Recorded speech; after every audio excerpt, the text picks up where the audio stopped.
The New Tech Times, a video magazine for the electronic age. In this edition, what the breakup of Ma Bell will mean for consumers. Reaching out to touch someone won't be so simple anymore.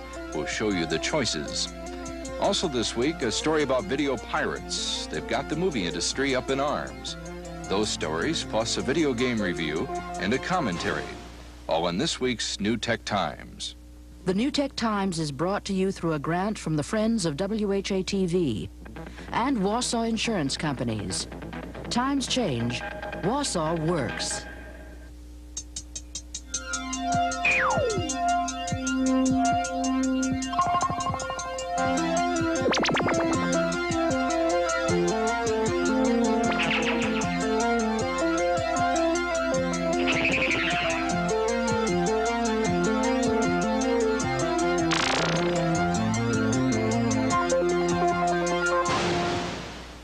Hi, I'm Nicholas Johnson.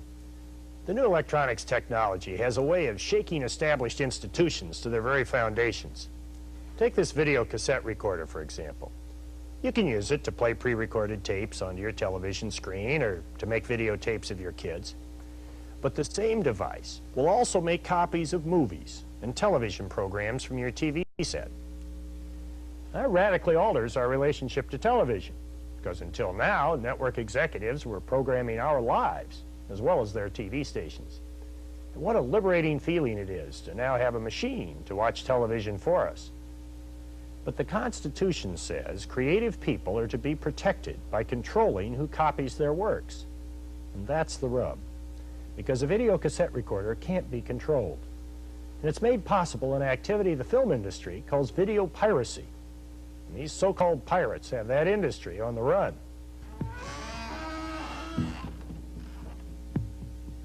This might be the ultimate effect of the miraculous electronic revolution on one of the most lucrative and entertaining enterprises in American history, the movies.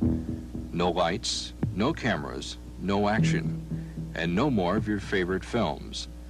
At least according to the motion picture industry, that's the scenario of how things would be if a high-tech crime that's sweeping the world isn't stopped. When you send a picture out, as E.T. was about to go out in England, and before this picture was shown in Western Europe, prints had been stolen by criminals, and 500,000 or more video cassette recordings were clandestinely and illegitimately made. Now immediately you've lost 500,000 people going to the theater. So when you ask the question, what harm is it? Well, the harm is it could put us out of business. That's what the harm is. Take a face of action. Green food. It's called video piracy, the illegal duplication and sale of first-run motion pictures. It's a trap. And it all started with an innocent little machine to make watching television more convenient. The video cassette recorder. With the advent of the home video recorder in the late 1970s, 77, 78, there has, since that time, there's been a veritable explosion of video piracy throughout the world. But now we have millions and millions of video recorders out there, and every single one of those homeowners that has these home video recorders is a potential market for the pirate. The irony is that the motion picture industry first saw the home video market as a great source of new revenue. If they couldn't get us out of the house to go to the theater, maybe they could rent or sell us a video cassette of the film to watch in the comfort of our home. The idea worked and business boomed, until someone thought, why not steal a popular film, make a lot of cassette copies, and undersell the motion picture giants? We've had thieves who have broken into film warehouses and stolen hundreds or even thousands of prints. These are people who usually deal strictly underground. They will steal or borrow a print long enough to make a video master. They'll make the video master and then make hundreds or thousands of copies from that. It's difficult to estimate what the pirates are making or what the industry and governments are losing. But the estimates do run between $100 and $700 million a year. Where's my pirating outfit? Well, one of the problems is that the general public views a pirated cassette as a casual thing.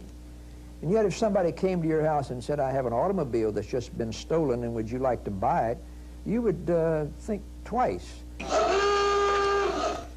But people seem to think that anything that's copyrighted is something that can be cavalierly treated. What the hell? When the motion picture industry felt this new snag in their corporate profits, they got serious about increasing security from within. In the preventive program, we, of course, have tried to tighten up security at the studios, the film laboratories, the video laboratories, the freight delivery services, the regional film exchanges. But the job wasn't easy. Now, if we kept all the prints here or at our laboratory, we would never have any piracy problem, but unfortunately, my paycheck would not be forthcoming nor anyone else's because we can't make any money. When you send a print away from its home, it's vulnerable. Pirated cassettes were showing up in homes throughout the country. The Film Security Office of the Motion Picture Association found that some of the legitimate retailers of home video cassettes were getting into the Piracy Act. A video retailer will buy one or two legitimate copies of a cassette, take it into his back room where he has several recorders hooked up, make a dozen copies, which he then rents to his customers. These cabinets are full of illegally duplicated video cassettes that have been seized from pirates in the Los Angeles area, just the Los Angeles area. I would estimate that we must have close to 1,000 tapes right now here in the office. We are constantly receiving tapes and then, of course, destroying the tapes, disposing of them. Just when the film industry thought that they had the situation under control by increasing security at the studios and policing the retail stores, something unexpected happened in, of all places, a suburban theater near Kansas City. It was July 5th, 1983. Return of the Jedi had packed the house, and the projectionist was going home after the last show.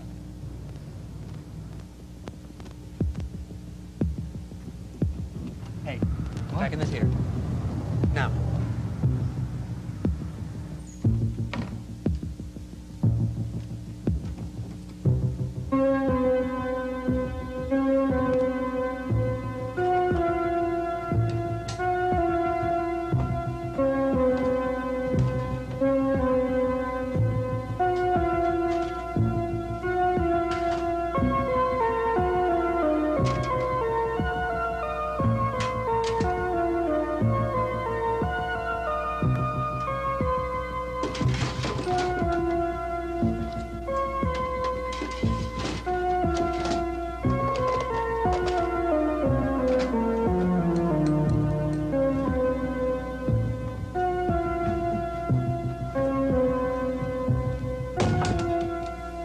We're horrified.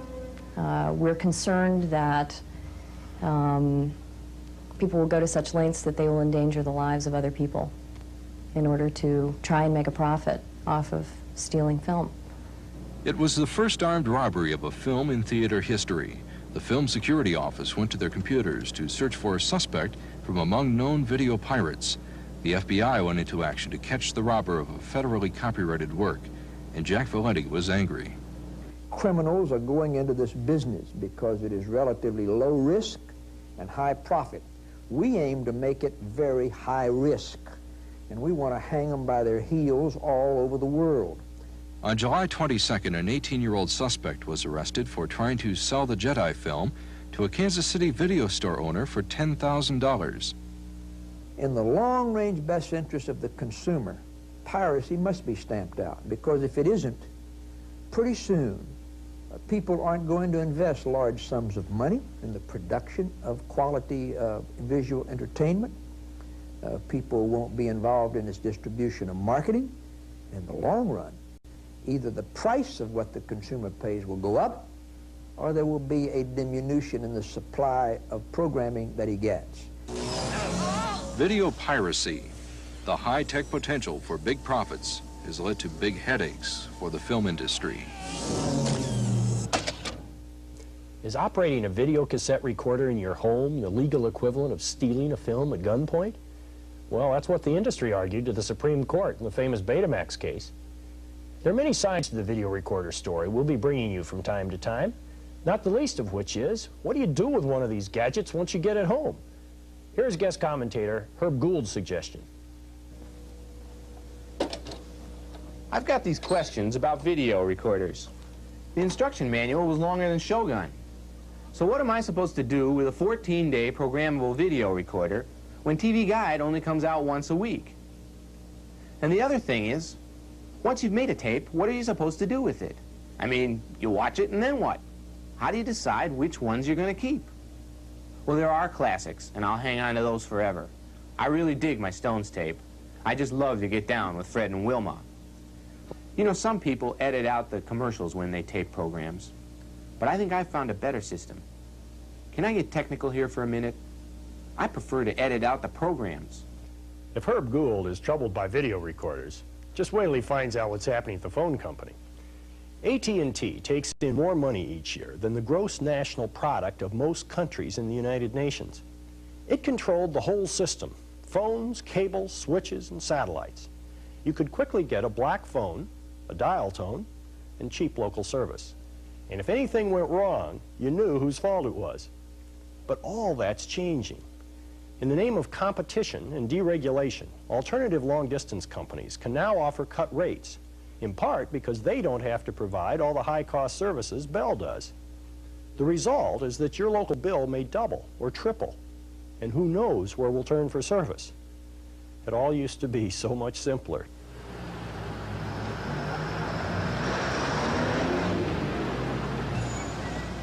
For over 100 years, AT&T has been the phone company. There was only one place to rent a phone. We couldn't own them. Only one place to get local service, and only one place to get long-distance service. That one place was Ma Bell.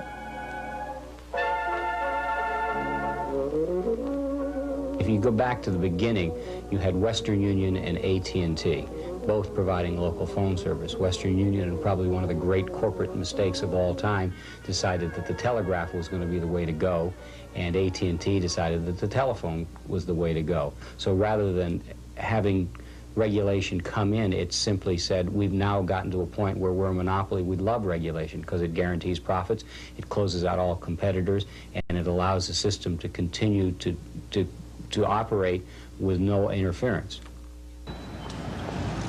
The system operated pretty well for everybody except for Western Union, that is. AT&T grew into the largest corporation in the world with more than $148 billion in assets. Consumers had a telephone system that worked and at affordable rates. But on January 1st, all that will change. I think the reason the Bell system was broken up was because the Bell system was trying too hard to exclude other competitors from the telephone system in the United States. And the Justice Department and other people felt that something had to be done. What will be done has been described as disassembling and reassembling a 747 in flight. Ma Bell won't be there. There'll be lots of stepchildren instead. Lots of chaos, but lots of choices from long-distance competitors like MCI. Have you been talking to our son on long distance again? Did he tell you how much he loves you? And did he tell you how well he's doing in school? All those things are wonderful. What on earth are you crying for? Have you seen our long-distance bill? We at MCI believe that when we're dealing with AT&T and what it can do, that there are a number of things that we can do better than they can. Among those are we buy technology better than they do. We market technology better than they do. We operate our system more efficiently. We build our system more efficiently. All of that means ultimately that we bring our products and services to the marketplace at a lower cost and a more efficient basis than they do. And therefore, when we provide domestic long-distance service in the same way that they do, we can charge 20 to 50% less than they can. You've got 58 reminders that are all set up for you. The idea is as old as the marketplace. Long-distance competition makes more choices and therefore lower prices. But AT&T's long-distance revenues will no longer subsidize local phone rates, and the new local stepchildren will have to raise their prices.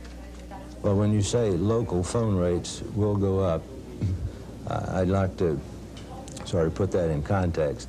The principal reason is that it has been underpriced as a matter of government policy and as a matter of industry policy for 70 years.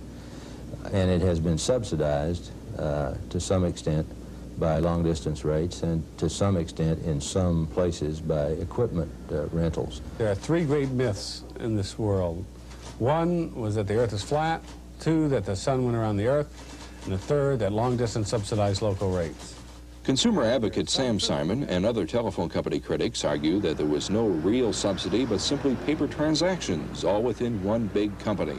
What we see happening, which is very worrisome, is an effort by the phone industry to price basic service up to the level of the maximum amount a consumer can pay for telecommunication service. I do want to stress that, yes, it has been going up. It will undoubtedly go up further, but it will not go up so high that it will compromise anyone's ability to have phone service. That is just never, never in my lifetime ever going to happen. You can enhance the system and customize the system to your own needs. If Ma Bell was a favorite villain, at least it was a singular villain. Now we have all those choices, but also lots of different bills to go with them. A bill for local service, a bill for long distance, and of course, your telephone. Reach out and touch someone. Reach out, call up and just say hi. When I was at the FCC, a Texas businessman named Tom Carter had to fight AT&T for 13 years before the FCC would let him sell telephone equipment. Well, now the floodgates have opened. You can even buy phones at the drugstore. It's a multi-billion-dollar business. The choices we have, the features, are wonderful. But they do raise some problems. And here to help us with them is columnist Danny Goodman. Hi, Danny, and welcome to the New Tech Times. Thank you, Nick. You still can lease a phone from the phone company if you want to. Does it make sense for people to buy, do you think? In many cases, it does.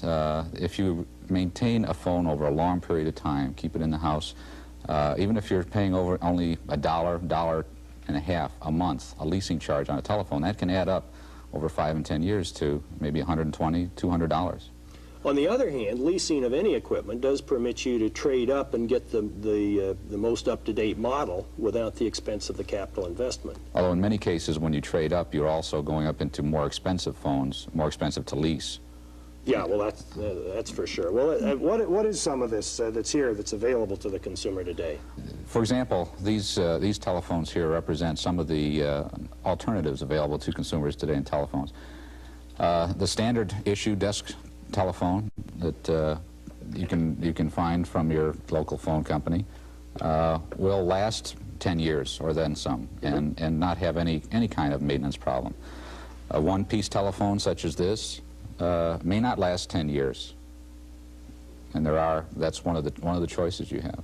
How about touch tone and the tones on the phone? Is that why would anybody want that? Is that important? Touch tone is important, primarily if you are attached to a long-distance service such as MCI or Sprint.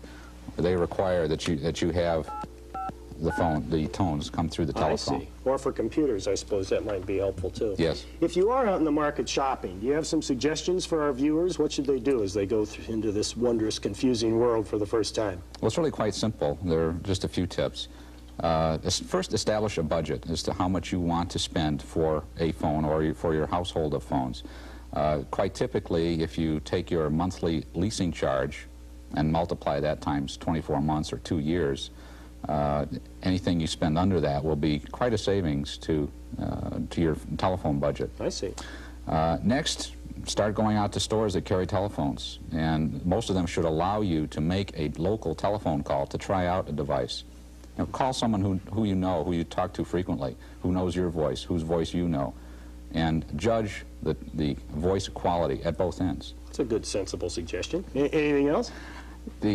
Something that happens quite often is that you buy a phone that looks very striking, but then you try to use it in a typical situation by holding it up to your ear like this, and you find that maybe these sharp edges aren't too comfortable, or you can't hold it between your shoulder and your ear. So use a phone in the store like you would normally. It wouldn't work very well in a computer terminal either, would it? No, this telephone and many others, for example, even this Webcor phone, has almost a standard looking handset, but when you go to attach it to a modem for a computer, it just doesn't quite fit, and you'll never make that connection. Sure wouldn't work on there no, either. not at all. Hey, well, what about these decorator phones over here? They're interesting in that they offer someone a chance to be distinctive in their telephones instead of just having the standard issue. If that's the kind of distinction you want. If you want to have a Kermit the Frog telephone, then you can. With a standard headset that would be comfortable for anyone to use. If you had one recommendation for people, like, what would it be? What should they do? In a household with a lot of phones, I would have one telephone that is a telephone company quality phone. In other words, one manufactured by Western Electric, ITT, or Northern Telecom. After that, you can go simple or very extravagant. Danny, that's been very helpful. Thank you. Of course, this variety of telephones is only one example of our choices in the New Tech Times. We'd like to know which products and services you'd most like to see us review. So send me your suggestions to the New Tech Times, 821 University Avenue, Madison, Wisconsin, 53706.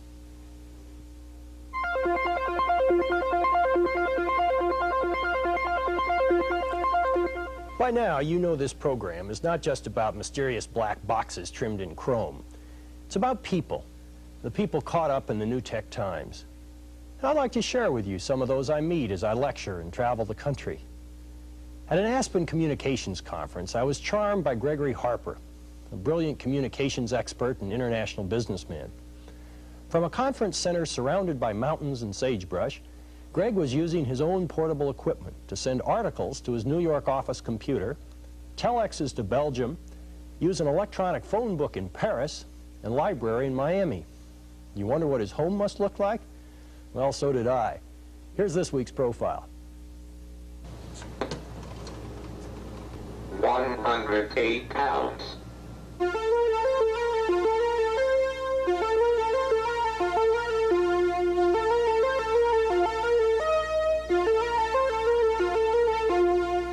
Quite a few screens in this room, actually. This one here is an electronic telephone directory that's used in France. And when you turn it on, when you dial information, if you will, you get this little heading. And if I don't want to go to the office in the morning, I can just punch away here.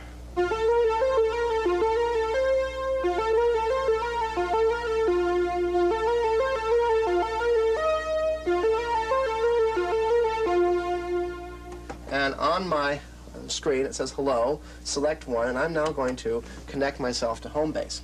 And what this computer will do now, yes, I can hear it go, is it's going to telephone my bank. And it's going to hook me into my bank, and I will be able to do banking. This is my polite phone. It says, excuse me, you have an incoming call. And if I hit the button, hello? Hello there. How are you? Very good. Attention, please. It's now 9:41 p.m. Please hurry. And it keeps on telling you that every 5 minutes. That's good old Frederick. He's a little friend.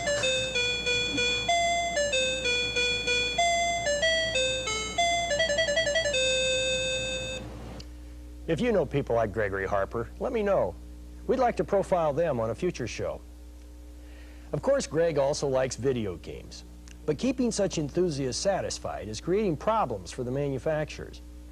To compete with the arcades, they're trying better graphics and sound effects for the home games. But this week's games review involves a different corporate strategy, packing more games into each cartridge.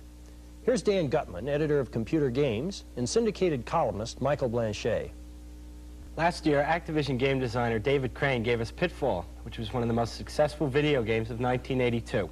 This year, he's given us the Activision Decathlon, a game based on the Olympic decathlon, which is one of the most grueling sporting events there is. And we think he's given us one of the most grueling video games we've ever seen. To give you an idea how grueling this game is, I'm going to try the longest event, the 1,500 meters. Now, to move his man in this game, Michael has to jiggle the joystick back and forth very quickly for a long period of time. The game is a real joystick buster, and if you're going to buy this game, you might want to get one of those deluxe joysticks to play it with. Just to show you how exhausting this game is, if I were on world record pace right now, I'd be doing this for no shorter than 3 minutes and 50 seconds. It is remarkable that Crane packed 10 separate games into this one cartridge, but at the same time, you've got to understand he made a number of sacrifices along the way. Your figure that you control on the screen is a stick figure, basically, and the elements of running and jumping have been broken down into the simplest possible forms. I like the field events for the simple reason that they're shorter in comparison to the running events, which suffer for two reasons. A, they're visually boring, and B, they're quite tiring to play. If it was Crane's intention to give us a game that matches the physical strenuousness of the Olympic decathlon, then he succeeded. But if his intention was to give us a game that's fun to play, I'm not so sure. And frankly, if you're going to expend this much energy playing a video game, you might be better off going outside with your friends and running around the block or throwing a Frisbee. Dan, would you recommend this one? Only if I wanted a real good workout.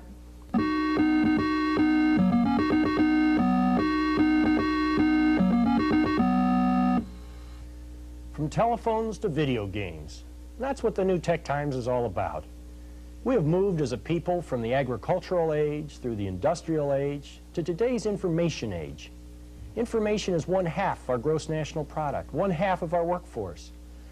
The New Tech Times have changed our families, our workplace, and our politics. It's as big a leap for us as the move from pioneer farms to the cities was for our great-grandparents. I hope you've enjoyed this week's stories as much as I have. But the New Tech Times is a continuous story, the biggest story of our lives. So join me here again next week, won't you?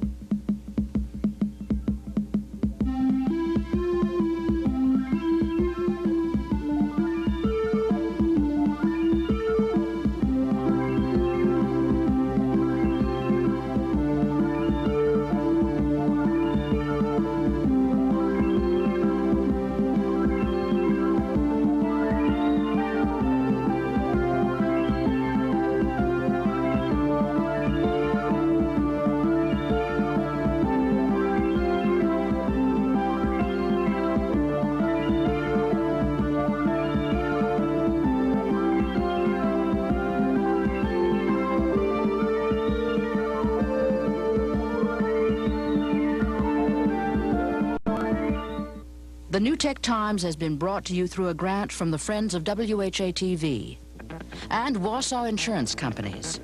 Times change, Wausau works. For discount information and your free copy of How to Buy a Home Computer, send $1 to The New Tech Times, 821 University Avenue, Madison, Wisconsin, 53706.